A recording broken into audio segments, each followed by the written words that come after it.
Hello दोस्तों हम में से बहुत सारे लोग ऐसे होते हैं जिन्हें दूध हज़म नहीं होता। थोड़ा-सा भी दूध पीने के बाद या दूध से बनी कोई चीज़ खाने के बाद क्या होता है कि या तो पेट में गैस बनना स्टार्ट हो जाती है या लूज़ मोशन होना स्टार्ट हो जाते हैं दोस्तों, या पेट में दर्द होना स्टार्ट हो जाता है या कुछ इस तरह के सिम्पटम्स पेट वाले आना स्टार्ट हो जाते हैं। फिर क्या होता है कि समाज में लोग कहते हैं कि अरे दूध हज़म नहीं हो रहा है, ऐसे कैसे हो सकता है? लेकिन दोस्तों ये बहुत कॉमन कंडीशन है। आपको जानकर ताज्जुब होगा कि वर्ल्ड में मतलब दुनिया में लगभग 60 से 65% लोगों को ये वाली प्रॉब्लम होती है। इसका नाम होता है लैक्टोज़ इंटॉलरेंस। दोस्तों लैक्टोज़ इंटॉलरेंस में क्या होता है कि जो दूध हम पी रहे होते हैं उस दूध के अंदर एक शुगर होती है दोस्तों, उस शुगर का नाम होता है लैक्टोज़। तो उस शुगर को हमारा शरीर ठीक से डाइजेस्ट नहीं कर पाता, ठीक से हज़म नहीं कर पाता, जिसकी वजह से ये सारे पेट के सिम्पटम्स आ जाते हैं। दोस्तों हम इस वीडियो में बात करेंगे लैक्टोज़ इंटॉलरेंस के सिम्पटम्स क्या-क्या हो सकते हैं दोस्तों, इसके कॉजेज़ क्या होते हैं, किस तरह से दोस्तों इसकी डायग्नोसिस बनाई जाती है और इसकी रोकथाम करने के लिए हम क्या कुछ कर सकते हैं, इसके इलाज के लिए हम क्या कुछ कर सकते हैं। दोस्तों मैं आपके साथ लाइफ़स्टाइल टिप्स भी शेयर करूँगा लैक्टोज़ इंटॉलरेंस के लिए।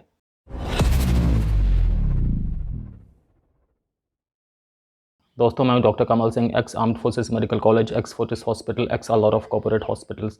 दोस्तों मुझे 20 साल से भी ज़्यादा का क्लिनिकल एक्सपीरियंस है और मैंने critical care medicine, internal medicine और इमरजेंसी मेडिसिन में दोस्तों बहुत सारा काम किया है। दोस्तों सबसे पहले तो मैं आपको ये बता दूं कि ये जो कंडीशन है लैक्टोज़ इंटॉलरेंस की, ये बहुत ज़्यादा सीरियस नहीं होती है। इससे कोई बॉडी को बहुत ज़्यादा हार्म्स नहीं होते हैं, नुकसान नहीं होते हैं। हाँ, इसमें जो सिम्पटम्स होते हैं दोस्तों, जो लक्षण होते हैं वो ज़रूर परेशानी देने वाले होते हैं, तकलीफ़देह होते हैं, जिसकी वजह से कि हमें इसमें एहतियात बरतनी चाहिए।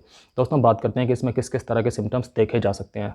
तो लैक्टोज़ इंटॉलरेंस में दोस्तों ये देखा जाता है कि जब भी कभी आप दूध लेंगे या दूध से बनी हुई चीज़ लेंगे तो आधे घंटे से लगभग 2 घंटे के जो इंटरवल होता है उसके दरमियान सिम्पटम्स आना स्टार्ट हो जाते हैं।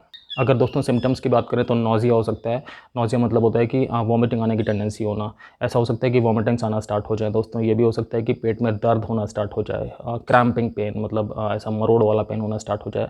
दोस्तों कई सारे पेशेंट्स में लूज़ मोशन होना स्टार्ट हो जाते हैं, जिसे आप डायरिया भी कह सकते हैं। तो अगर स्टूल्स जो पास हो रहे हैं वो बहुत ज़्यादा पतली कंसिस्टेंसी के हो गए हैं, ये भी एक लक्षण होता है लैक्टोज़ इंटॉलरेंस का दोस्तों। और साथ-साथ में इसमें ऐसा भी लग सकता है कि पेट में बहुत ज़्यादा गैस भरी हुई है। ऐसा लग सकता है कि पेट बिल्कुल फूला हुआ है, बिल्कुल सूजा हुआ है। दूध तो आपने ज़रा सा ही लिया था या आपने दूध से बनी हुई चीज़ सपोज़ मिठाई ज़रा सी खाई थी, लेकिन पेट में इतनी ज़्यादा गैस भर गई है कि आपको समझ ही नहीं आ रहा कि ऐसा कैसे हो सकता है। लेकिन दोस्तों लैक्टोज़ इंटॉलरेंस में ये सारे सिम्पटम्स, इनमें से कोई भी सिम्पटम आ सकता है। दोस्तों हम बात करते हैं कि लैक्टोज़ इंटॉलरेंस होता क्यों है?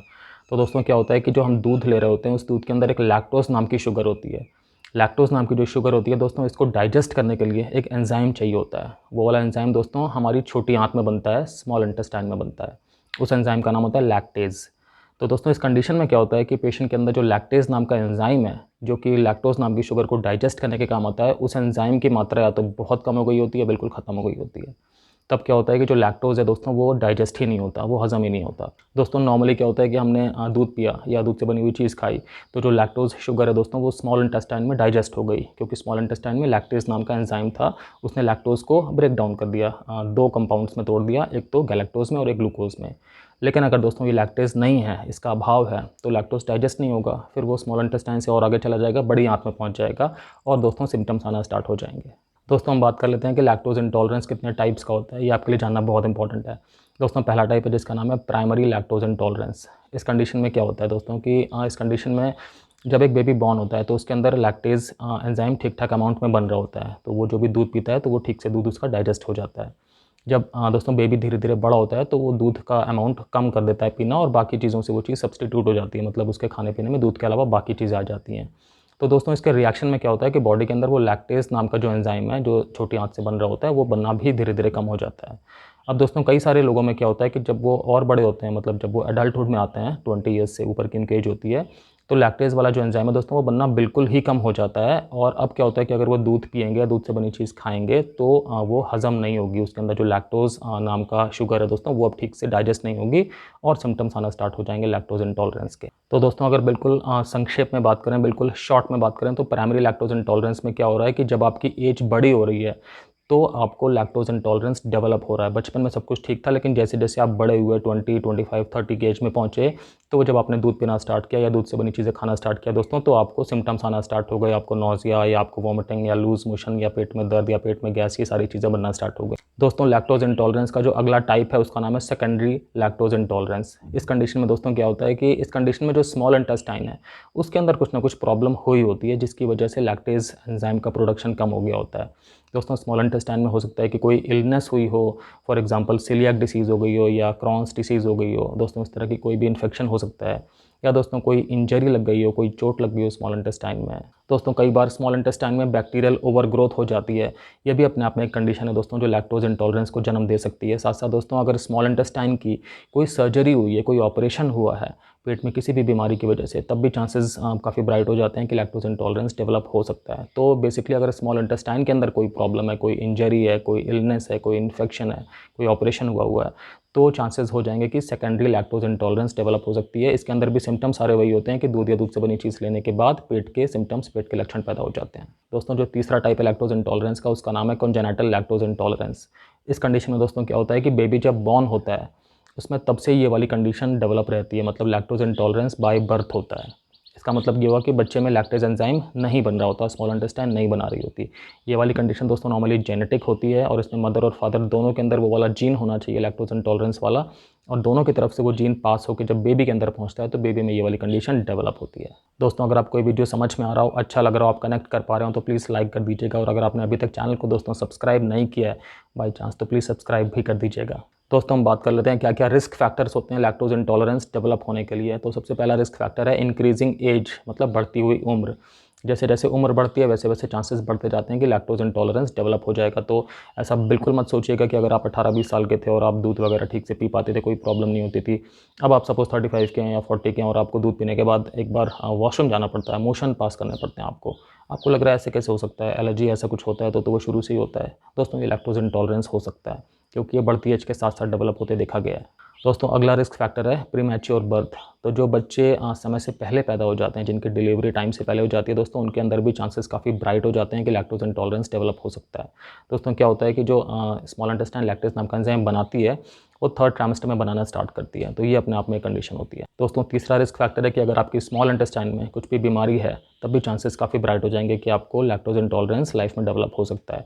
हमने जैसे बात की थी अभी कि सीलिएक डिसीज़ हो सकती है, क्रॉन्स डिसीज़ हो सकती है दोस्तों, बैक्टीरियल ओवरग्रोथ हो सकती है, स्मॉल इंटेस्टाइन के इन्फेक्शंस हो सकते हैं। इनमें से कोई भी अगर स्मॉल इंटेस्टाइन की बीमारी है तो चांसेस बढ़ जाते हैं लैक्टोज इंटॉलरेंस डेवलप होने के। दोस्तों अगला रिस्क फैक्टर है कि कई तरह के कैंसर के ट्रीटमेंट्स होते हैं जिनकी वजह से लैक्टोज इंटॉलरेंस डेवलप हो सकता है। दोस्तों कई बार रेडियोथेरेपी दी जाती है, इसका मतलब होता है कि किरणें दी जाती हैं शरीर में ताकि कैंसर की सेल्स को नष्ट किया जा सके। तो इस कंडीशन में भी दोस्तों देखा गया है कि अगर स्मॉल इंटेस्टाइन अफेक्ट हो रही है तो लैक्टोज इंटॉलरेंस डेवलप हो सकता है।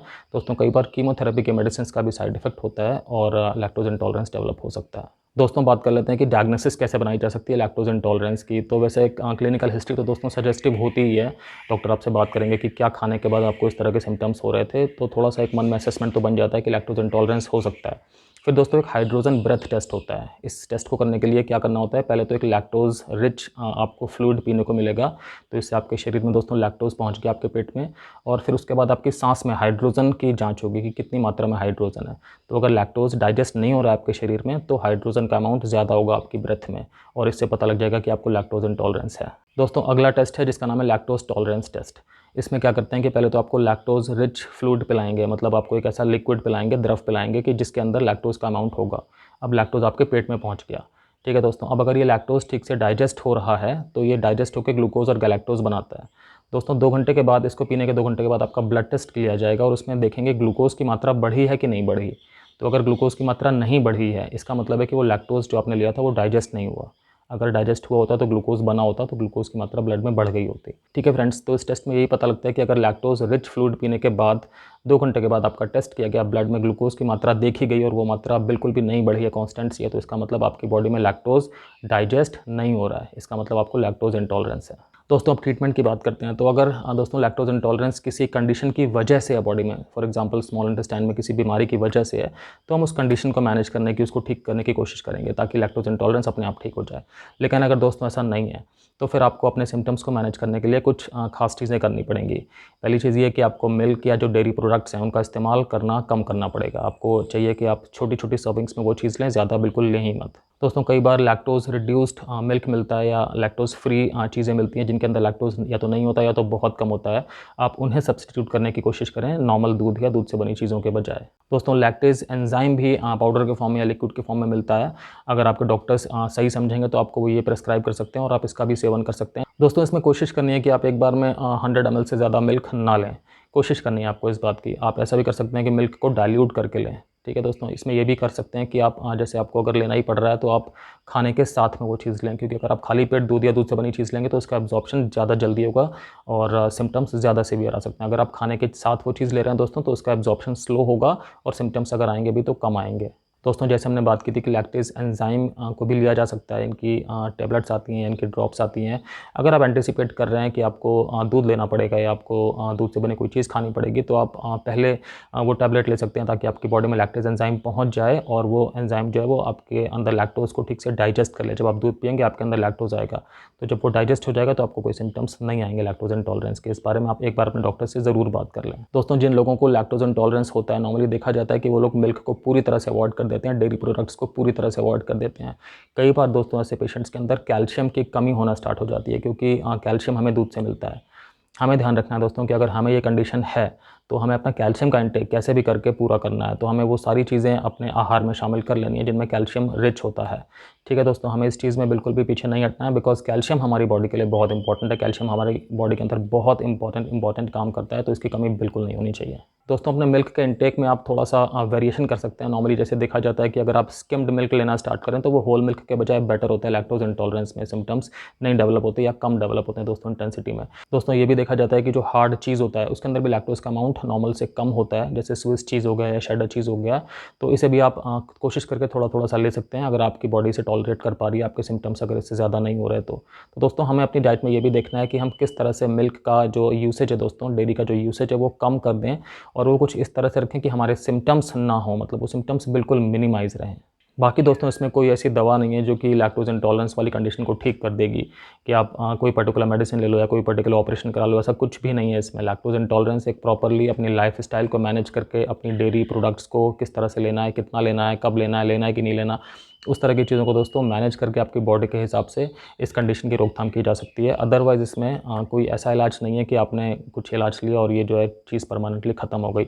हाँ, जैसे मैंने पहले भी बोला था, अगर किसी कंडीशन की वजह से लैक्टोज इंटॉलरेंस पैदा हुआ है आपके शरीर में तो वो जो कंडीशन है उसको अगर ठीक कर दिया जाए तो लैक्टोज इंटॉलरेंस ठीक हो जाता है। लेकिन अगर लैक्टोज इंटॉलरेंस इन जनरल पैदा हुई है आपकी बॉडी में, आपकी स्मॉल इंटेस्टाइन ठीक ठाक काम कर रही है बॉडी में और कोई ऐसी प्रॉब्लम नहीं है, सिर्फ लैक्टोज इंटॉलरेंस है, फिर इसके लिए कोई दवाई ऐसी नहीं है कि जो इसको पूरी तरह से जड़ से ख़त्म कर दिया, ठीक कर